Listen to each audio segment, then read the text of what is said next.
கர்த்தருடைய பரிசுத்த நாமத்திற்கு மகிமை உண்டாகட்டும். உங்கள் யாவருக்கும் என் அன்பு வாழ்த்துக்களை நான் கூறிக்கொள்கிறேன். இந்த உயிர்மீட்சி நேரம் வழியாக இந்த செய்தியை கொடுக்க தேவன் தந்த வாய்ப்புக்காக கர்த்தரை நான் அதிகமாய் ஸ்தோத்திரிக்கிறேன். கிறிஸ்துவுக்குள் அன்பானவர்களே, செய்திக்கு முன்பதாக ஒரு சாட்சியை உங்கள் மத்தியிலே நான் சொல்ல விரும்புகிறேன்.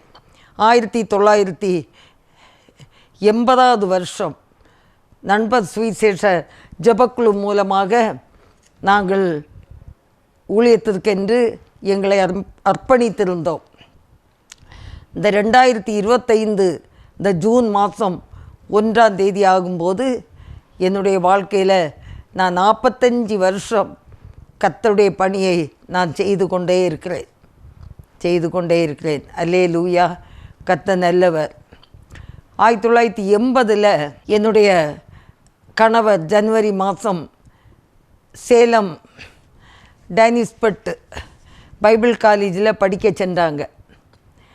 1980 ஏப்ரல் மேல பிள்ளைகளுடைய படிப்பு காலம் முடியும். 8 வயது 6 வயது பிள்ளைகளுடைய படிப்பு காலம் முடிந்தவுடன் டிசி வாங்க வேண்டும். டிசி வாங்கி அந்த டைமில் டோனாவூர் சந்தோஷ வித்யாலயா இல்லை, லக்னோ உத்தரப்பிரதேசத்தில் உள்ள லக்னோ என்ற இடத்துல தான் ஒரு எஃப்எம்பிபி ஒரு சில்ட்ரன் ஹோம் இருந்தது. நாங்கள் அங்கே அனுப்பணும். அப்போ 1980 அந்த ஏப்ரல் கடைசியில் நாங்கள் மே கடைசியில் நாங்கள் சென்னை வரைக்கும் நாங்கள் எல்லோரும் ட்ரெயினில் போனோம். அன்றைக்கி தான் லாங் ஜேர்னி ட்ரெயினில் போயிருப்பேன்னு நினைக்கிறேன். போயிட்டு சென்னையில் இருந்து 2 சகோதரர்கள், எஃப்எம்பிபி சகோதரர்கள் பிள்ளைகளை அழைத்து சென்றாங்க. வேறையும் மிஷனரி பிள்ளைகள் உண்டு, எல்லாரையும் அன்போடு அழைத்து சென்றாங்க. நாங்கள் சென்னை ரயில்வே ஸ்டேஷனில் அவங்களுக்கு டாட்டா சொல்லும்படியாக கடந்து போனோம். பிள்ளைகள் சொன்னாங்க, நீங்கள் இனி போங்கம்மா, நாங்கள் நார்த் இந்தியா போய் ஹிந்தி படித்து உங்களுக்கு நாங்கள் என்ன செய்வோம், லெட்டர் எழுதுவோன்னு சொன்னாங்க. அப்புறம் 3rd பர்த்தில் போய் படுத்துக்கிட்டாங்க. உள்ளத்தில் அப்படி மனசு கஷ்டமாக இருக்குது. கண்ணு நிறைய எந்த டேங்க் உடஞ்சி வந்ததோ கண்ணீராட்டு அப்படியே எங்களால் கண்ட்ரோல் பண்ணவே முடியல. அவ்வளோ கண்ணீர் மடமடாக வந்துகிட்டே இருக்குது. அப்படியே நாங்கள் எங்கள் பிள்ளைகளை அவ்விதமாய் நாங்கள் அனுப்பிட்டு திரும்ப வந்து நானும் ஜூன் 1ஆம் தேதி 1980 ஜூன் 1ஆம் தேதி நானும் அந்த பைபிள் காலேஜில் போய் இணைந்து 1 வருஷம் முடித்து விட்டு 1981 தான் குஜராத் மகாராஷ்டிரா மாநிலங்களுக்கு நாங்கள் கடந்து போனோம்.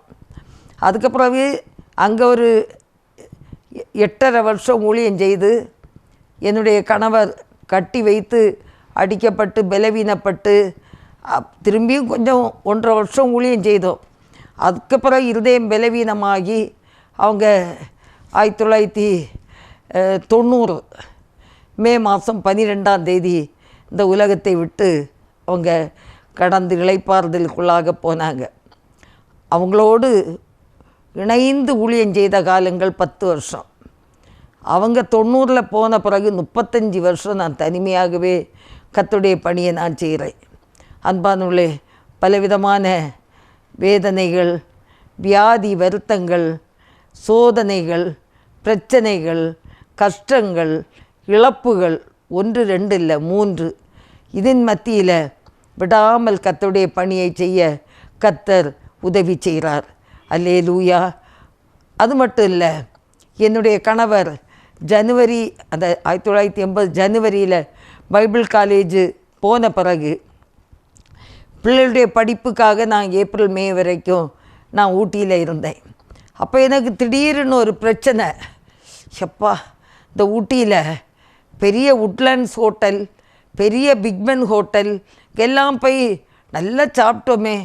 அப்போல்லாம் 100-150 ரூபாய்க்கு நல்ல ஃப்ரை சிக்கன் எல்லாம் சாப்பிட்டோம்.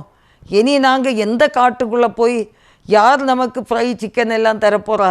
அப்படி ரொம்ப தனிமையாகவே இருந்து யோசித்து யோசித்து அழுது அழுது என் கண்ணு வீங்கி போகிற அளவுக்கு அவ்விதமாய் நான் பயங்கரமாக அழுதுட்டேன்.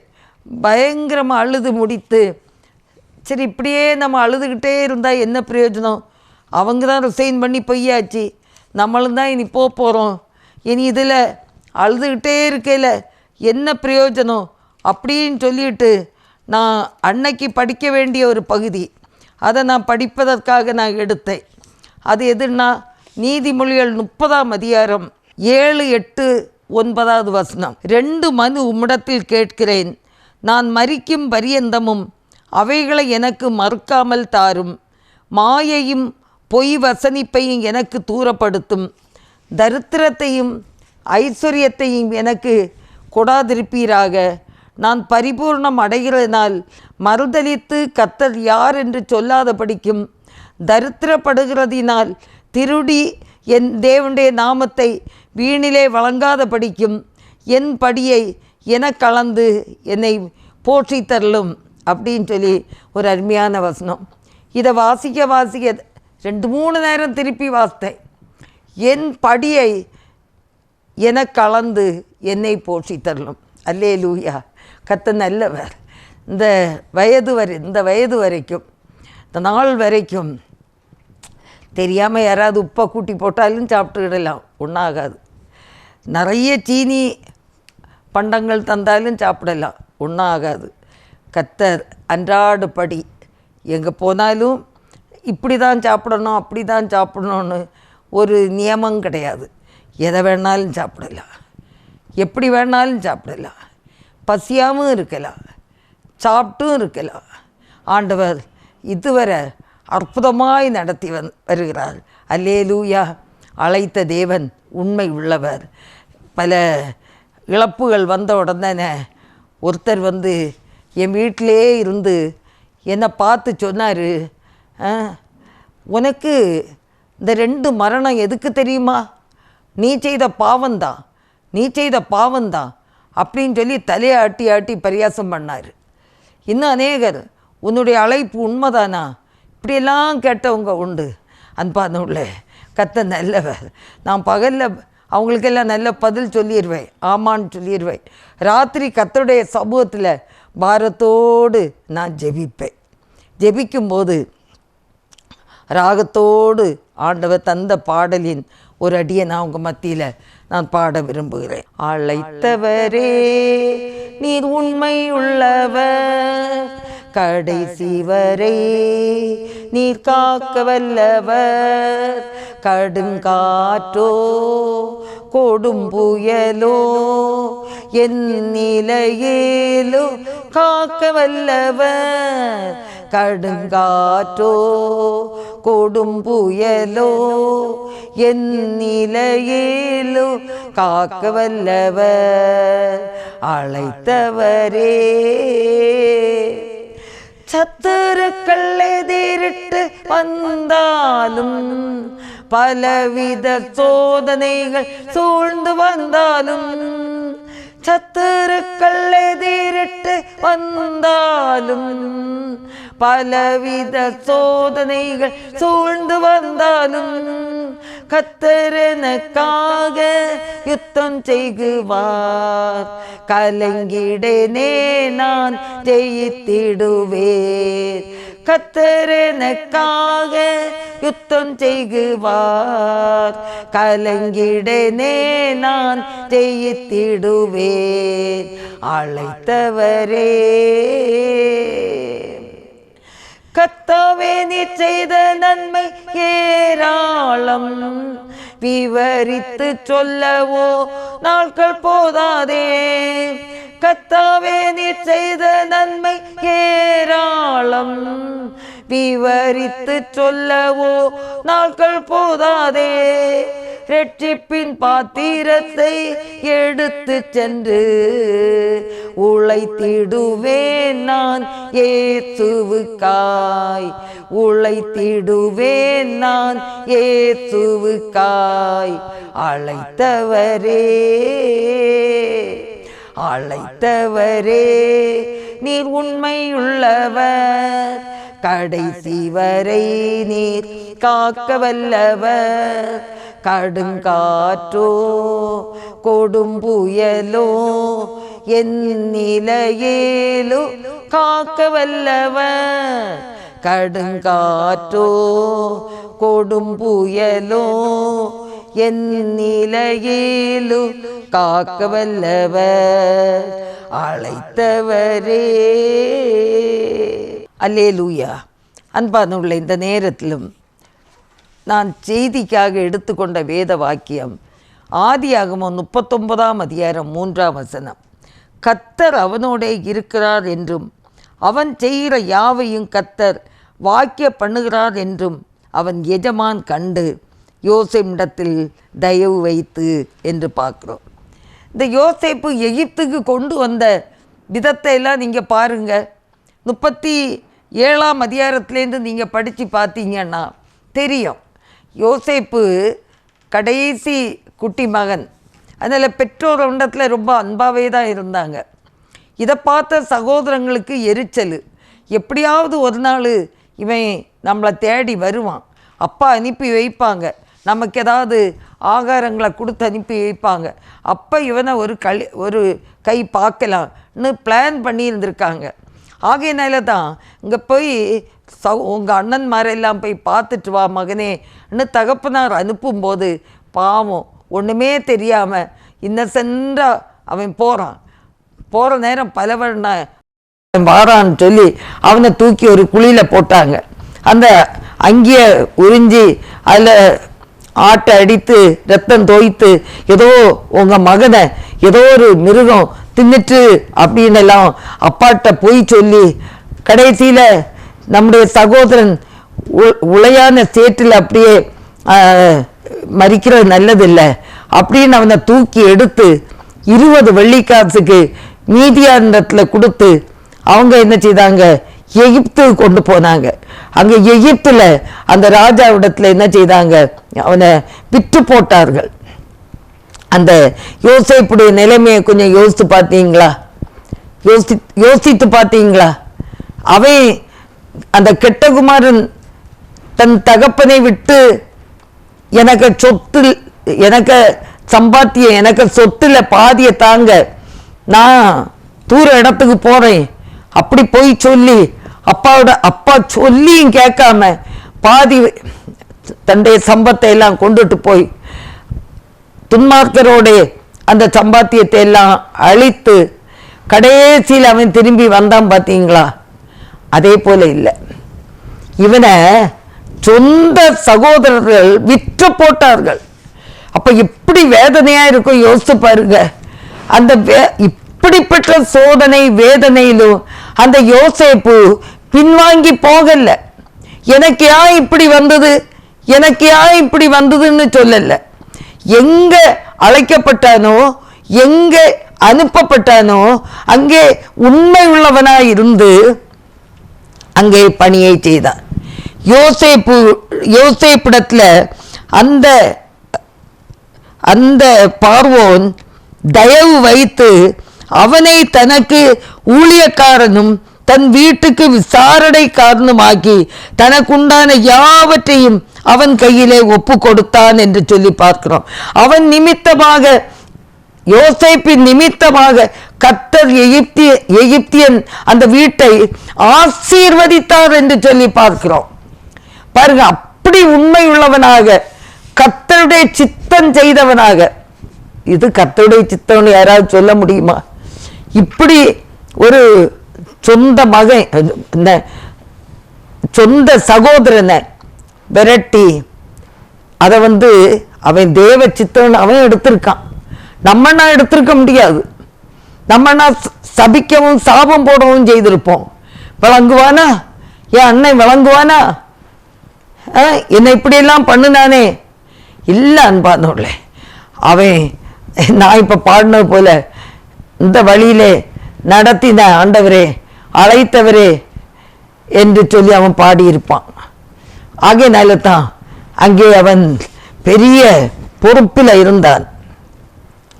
ஆனாலும் அந்த பார்வோனின் மனைவி அவனை சோதிச்சான். அப்பவும் எல்லா பொறுப்பும் இருந்தாலும் அவன் சொல்றான், இந்த அரண்மனையில எல்லா பொறுப்பும் எனக்கு இருக்கு, ஆனா ஒன்றை தொடுவதுக்கு எனக்கு எந்த அதிகாரமும் இல்லை. ஏன்னா அவனுக்கு உள்ளத்துல தேவன் காண்கிறார். தேவனுக்கு விரோதமாக நான் பாவம் செய்வது எப்படி? பாவத்துக்கு அவன் விலகி ஓடுகிறான். விலகி ஓடுனனால அவன் காக்கப்பட்டான். ஆனா அந்த பார்வோனுடைய மனைவி சொன்ன பொய்யினால அவன் ஜெயிலுக்கு போகப்பட்டான். ஆனா ஏற்ற காலம் வந்தது. அந்த ஜெயில கூட கர்த்தர் அவனோடு கூட இருந்தார் என்று வேதத்துல இருக்கு. இங்க படிச்சு பாருங்க, 39ஆம் அதிகாரத்தை படிச்சு பாருங்க. கர்த்தர் அவனோடு கூட இருந்தார், அவனை கைவிடல.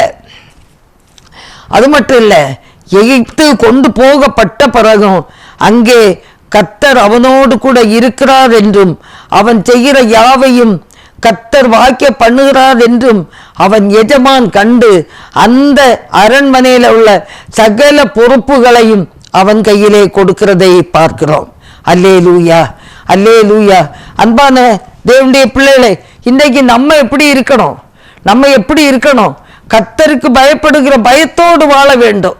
யாரா இருந்தாலும் கேட்டுக்கொண்டிருக்கிற எனக்கு அருமையான தேவனுடைய பிள்ளைகளை, சங்கீதம் 128:1-2 சொல்லப்படுகிறது, கர்த்தருக்கு பயந்து அவர் வழியிலே நடக்கிறவன் எவனோ அவன் பாக்கியவான். கர்த்தருக்கு பயந்து கர்த்தருடைய வழியிலே நடக்கிற பிள்ளைதான் பாக்கியவான். அன்பாதுகளை, கர்த்தருக்கு பயந்து நடப்போம். அது மட்டும் இல்ல, இன்னும் சில காரியங்கள் சங்கீதம் 37ஆம் சங்கீதம் 3:4 சொல்லப்படுகிறது, கர்த்தரை நம்பி நன்மை செய். தேசத்துல குடியிருந்து சத்தியத்தை மேய்ந்து கொள். கர்த்தரிடத்தில் மனமகிழ்ச்சியாயிரு, அவர் உன் இருதயத்தின் வேண்டுதல்களை உனக்கு அருள் செய்வார். முதலாவது, ஆண்டவர் நம்மோடு கூட இருக்க வேண்டும் என்றால், யோசேப்போடு கூட இருந்த தேவன் உங்களோடு இருக்க வேண்டும் என்றால் நாம் செய்ய வேண்டியது கர்த்தருக்கு பயந்து அவர் வழியிலே நடக்க வேண்டும். நம்பர் 1, கர்த்தருக்கு பயந்து அவருடைய வழியிலே நடக்க வேண்டும். இரண்டாவதாக, எப்படி கர்த்தரை நம்பி நன்மை செய்ய வேண்டும். மூன்றாவதாக, வேதத்தை சத்தியத்தை மேய்ந்து கொள்ள வேண்டும். ஒரு ஆட்டு குட்டிகளை எல்லாம் கொண்டு நல்ல புல்லு தரையில விட்டா அப்படியே சருன்னு எல்லாம் அந்த புல் மேயும். அதே போல வேதத்தின் ரகசியங்களை கற்றுக்கொள்ள அந்த வேதத்தை நாம் என்ன செய்ய வேண்டும்? வாசிக்க வேண்டும். அடுத்தது என்ன சொல்லப்படுகிறது என்றால், கர்த்தரிடத்தில் மனமகிழ்ச்சியாயிரு. எதுக்கு எரிச்சலு? எதுக்கு கோபம்? கர்த்தர் செய்த நன்மைகளை நினைத்து ஆண்டவரை துதிச்சாலே போதும். அப்ப அவர் உன் இருதயத்தின் வேண்டுதல்களை நிறைவேற்றுவார். தேவன் நிறைவேற்றுவார். ஆகையினால நீங்க பயப்பட வேண்டாம், கர்த்தர் கூடவே இருக்கிறார். ஆண்டவருடைய வேத வசனங்களை தியானித்து பாருங்க. கர்த்தருக்கு பயந்து நடைங்க, கர்த்தரை நம்பி நன்மை செய்யுங்க, சத்தியத்தை மேய்ந்து கொள்ளுங்க, கர்த்தரிடத்துல மனமகிழ்ச்சியா இருங்க. அப்ப கர்த்தர் உதவி செய்வார். யோசுவாவுக்கு கூட கர்த்தர் சொல்லுகிறார், யோசுவா 1:9, நான் உனக்கு கட்டளையிடவில்லையா? பலம் கொண்டு திடமனதாயிரு, நீ போகும் இடமெல்லாம் உன் தேவனாகிய கர்த்தர் உன்னோடு கூட இருக்கிறார். அல்லேலூயா. போகிற இடம் எல்லாம் கர்த்தர் கூட இருக்கிறாரா? நாம் போகிற இடம் எல்லாம் கர்த்தர் கூட இருக்கிறார். ஏன்னா நாம் எப்படி இருக்கிறோம்? கர்த்தருக்கு பயந்து நடக்கிறோம். கர்த்தரை நம்பி நன்மை செய்கிறோம் இல்லையா? சத்தியம்னா என்னது? வேத புஸ்தகம். வேதத்தை நம்ம வாசித்து தியானிக்கிறோம். கர்த்தரிடத்துல மனமகிழ்ச்சியா இருக்கிறோம். அப்படி மனமகிழ்ச்சியா இருக்கிற பிள்ளைகளை தேவன் நடத்துகிறார். போகும் இடமெல்லாம் யோசுவாவோடு கூட இருந்த தேவன் உன்னோடு கூட இருந்து உன்னை வழி நடத்த அவர் வல்லமையுள்ள தேவனாய் இருக்கிறார். அல்லேலூயா, அல்லேலூயா. என்னுடைய காரியம் சாத்தியமாக இல்லையே நினைக்கிறீங்களா? முதலாவது தேவனுடைய ராஜ்யத்தையும் அவருடைய நீதியையும் தேடுங்கள், அப்பொழுது இவைகளெல்லாம் உங்களுக்கு கூட கொடுக்கப்படும் என்று சொல்லப்படுகிறது. ஆகையினால் அன்பானவர்களே, ஆண்டவருடைய ராஜ்யத்தை தேடுவோம். முதலாவது தேவனுடைய ராஜ்யத்தையும் அவருடைய நீதியும் தேடுவோம். நம்ம அன்றாட வாழ்க்கையில ஆண்டவர் சொல்லாரு, உலகத்திலே உங்களுக்கு உபத்திரம் உண்டு, ஆனாலும் திடன் கொள்ளுங்கள், நான் உலகத்தை ஜெயித்தேன் என்று சொல்லுகிற ஆண்டவருக்கு முன்பாக நம்ம தாழ்த்தி ஒப்பு கொடுத்துதான் ஆக வேண்டும். தாழ்த்தி ஒப்பு கொடுக்க வேண்டும். உபாகமம் 8ஆம் அதிகாரம் 11-17 பார்க்கும்போது, உன் தேவனாகிய கர்த்தரை மறவாத படிக்கும் நான் இன்று உனக்கு விதிக்கிற அவருடைய கற்பனைகளையும் நியாயங்களையும் கட்டளைகளையும் கை கொள்ளாமற் போகாதபடிக்கு எச்சரிக்கையாயிருக்கணும். ஆண்டவர் சொன்ன கற்பனைகளுக்கு கீழ்ப்படிஞ்சு, ஆண்டவரே உம்முடைய சித்தம் செய்ய என்னை நான் அர்ப்பணிக்கிறேன் என்று சொல்லும் போது அவன் நிச்சயமாக நம்மோடு கூட இருந்து நம்மை ஆசீர்வதிக்கிற தேவனாய் இருக்கிறார். கர்த்தருக்குள் இருக்கிறவங்க மனமகிழ்ச்சியா இருக்கணும். எந்த சூழ்நிலையும் அவர் அன்பினின்று நம்மை பிரிக்காது காத்து கொள்வார். எந்த சூழ்நிலையும் அவர் அன்பினின்று என்னை பிரிக்காது காத்து கொள்வார். என்னை நம்பியவர் தந்த பொறுப்பதனை அவர் வரும் வரை காத்து கொள்வேன். ஆமன் பாதவளே, நம்மை நம்பி தந்திருக்கிற பொறுப்புகள் எதுவானாலும் கடைசி வரை நாம் காத்து கொள்வோம். கர்த்தர் உங்களை ஆசீர்வதிப்பாராக. கண்களை மூடி நாம் ஜெபிப்போம். எங்கள் அன்பின் பரலோக பிதாவே, ஆண்டவரே, கர்த்தருக்கு பயந்து நட என்றும், கர்த்தரை நம்பி நன்மை செய்ய வேண்டும் என்றும், கர்த்தரை சார்ந்து வாழ வேண்டும் என்றும், சத்தியத்தை வாசித்து தியானிக்க வேண்டும் என்றும், கர்த்தருக்குள் மனமகிழ்ச்சியாயிருக்க வேண்டும் என்றும் எங்களுக்கு நீர் போதித்தீர். ஆண்டவரே, அதன்படி நடக்க கிருபை தாரும்.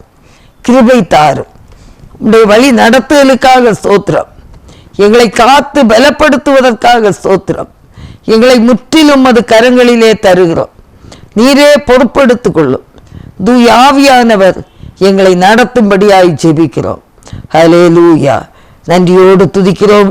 செய்தியை கேட்ட பிள்ளைகளை பலப்படுத்துவீராக. பலவீனங்கள் சுகவீனங்கள் இருந்து விடுதலை தருவீராக. உடைய நாமம் மகிமைப்படட்டும். தாழ்த்தி ஒப்பு கொடுக்கிறோம். இயேசு கிறிஸ்துவின் நல்ல நாமத்தில் ஜெபங்கேளும் பிதாவே. ஆமேன். கர்த்தர் தாமே உங்கள் அனைவரையும் ஆசீர்வதிப்பாராக. ஆமேன்.